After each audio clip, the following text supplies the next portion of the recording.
તો ભારે વરસાદથી બોરસદમાં જળબંબાકારની સ્થિતિ સર્જાઈ છે અને બોરસદમાં હાલ તો એનડીઆરએફની ટીમ પણ પહોંચી ચૂકી છે। 200 જેટલા લોકોને સ્થળાંતરની કામગીરી હાલ શરૂ કરી દેવામાં આવી છે। આણંદના બોરસદમાં આજે ભારે વરસાદ અને મુશળધાર વરસાદને લઈને સ્થિતિ ગંભીર બનતી જોઈ એનડીઆરએફની ટીમ હાલ તો પહોંચી ચૂકી છે બોરસદ ખાતે। બોરસદમાં આજે જ્યાં જુઓ ત્યાં પાણી જ પાણી જોવા મળી રહ્યું છે। અનેક વિસ્તારો હાલ પાણીમાં ગરકાવ છે। એવામાં 200 જેટલા લોકોને સ્થળાંતર કરવાની કામગીરી એનડીઆરએફની ટીમે શરૂ કરી છે। એનડીઆરએફની ટીમ અત્યારે પહોંચી ચૂકી છે અને આ કામગીરીની શરૂઆત કરવામાં આવી। आज सवारे 8 વાગ્યાથી 12 વાગ્યા સુધીમાં બોરસદ તાલુકા મથકે આશરે 13 ઇંચ જેટલી વરસાદ પડી છે 4 કલાકમાં। તો 4 કલાકમાં 13 ઇંચ વરસાદ પડેથી ઘણા બધા વિસ્તારોમાં જે નીચાણના વિસ્તારો છે ત્યાં પાણી ભરાઈ ગયા છે અને આના લીધે અત્યારે એસડીઆરએફની જે જિલ્લામાં એક ટીમ બોરસદમાં સ્ટેન્ડ બાય કરેલી છે અને અમુક નીચાણવાળા વિસ્તારમાંથી રેસ્ક્યુની કામગીરી પણ અત્યારે થઈ રહી છે। આશરે 300 આગાહી પ્રમાણે આણંદ જિલ્લાના બોરસદમાં જે રીતના 12 ઇંચ કરતાં વધુ વરસાદ વરસ્યો, જેને લઈ સમગ્ર બોરસદના જે નીચાણવાળા વિસ્તારો છે તે જળમગ્ન થયા। હાલ આપણે ઝાંખણી તળાવની નજીકમાં આવેલા આ સિટી પોઈન્ટ કોમ્પ્લેક્સમાં છે। અહીં આગળની જે દુકાનો છે તેમાં ધીરે ધીરે પાણીનું સ્તર વધતા જે પાણી છે તે દુકાનોમાં ઘૂસ્યા છે। મહત્ત્વની વાત કરવામાં આવે, અહીં આગળના જે દુકાનદારો છે તે પોતાનો માલ સામાન બચાવવા માટેના પ્રયત્નો કરી રહ્યા છે, પરંતુ તંત્ર હજુ સુધી કોઈ એક્શન નથી લીધું તેવું અહીં આગળના જે સ્થાનિકો છે તે પણ કહી રહ્યા છે।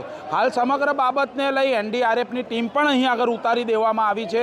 મહત્ત્વની બાબત છે કે જે રીતના પાણી ભરાયા છે ત્યારે જે રહેણાંક વિસ્તારોમાં પણ પાણી ભરાયા છે, સાથે સાથે જે દુકાનો છે તે દુકાનોમાં પણ ક્યાંક ને ક્યાંક પાણી ભરાવાનું શરૂઆત થઈ ગઈ ચૂકી છે।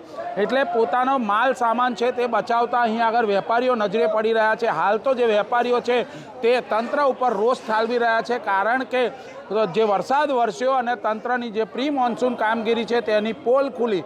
હાલ તો પ્રી મોન્સૂનની કામગીરીની પોલ ખુલતાની સાથે તંત્ર ક્યાંક ને ક્યાંક છુપાઈ ગયું હોય તેવા દ્રશ્યો પણ અહીં આગળ જોવા મળ્યા, કારણ કે તંત્ર અહીં આગળ આવ્યું નથી અને આ વેપારીઓને કોઈ પણ જાતનું જે સુવિધાઓ છે તે મળી નથી। જલ્પેશ પટેલ, એબીપી અસ્મિતા, બોરસદ।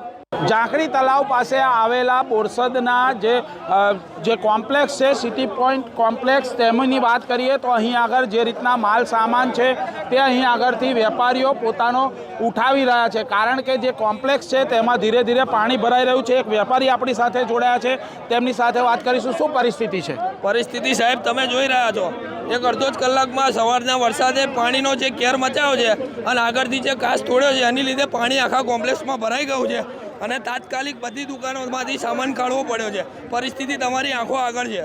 તંત્રએ પ્રી મોન્સૂન કામગીરીની વાત કરી, પણ પ્રી મોન્સૂન કામગીરી થઈ છે કે કેમ, શું લાગે છે તમને? તમે સાહેબ જોઈ શકો છો, પ્રી મોન્સૂન કામગીરી થઈ હોય તો આ પરિસ્થિતિ થાય જ નહીં। એટલે કહી શકાય કે જે તંત્ર છે તેને ચોક્કસથી પ્રી મોન્સૂન કામગીરી નથી કરી, જેના કારણે આ જે વેપારીઓ છે તે અત્યારે હાલાકી ભોગવી રહ્યા છે। પોતાનો કિંમતી માલ સામાન છે તે ક્યાંક ને ક્યાંક દુકાનો ખાલી કરી અને બીજે સ્થળાંતર કરી રહ્યા છે। સાથે સાથે રહેણાંક વિસ્તારોના જે લોકો છે, જે નીચાણવાળા વિસ્તારોમાં સોસાયટી આવેલી છે તે સોસાયટીમાં ક્યાંક ને ક્યાંક લોકો ફસાયા છે, તેમનું પણ સ્થળાંતર તંત્ર દ્વારા કરવામાં આવી રહ્યું છે। જલ્પેશ પટેલ, એબીપી અસ્મિતા, બોરસદ।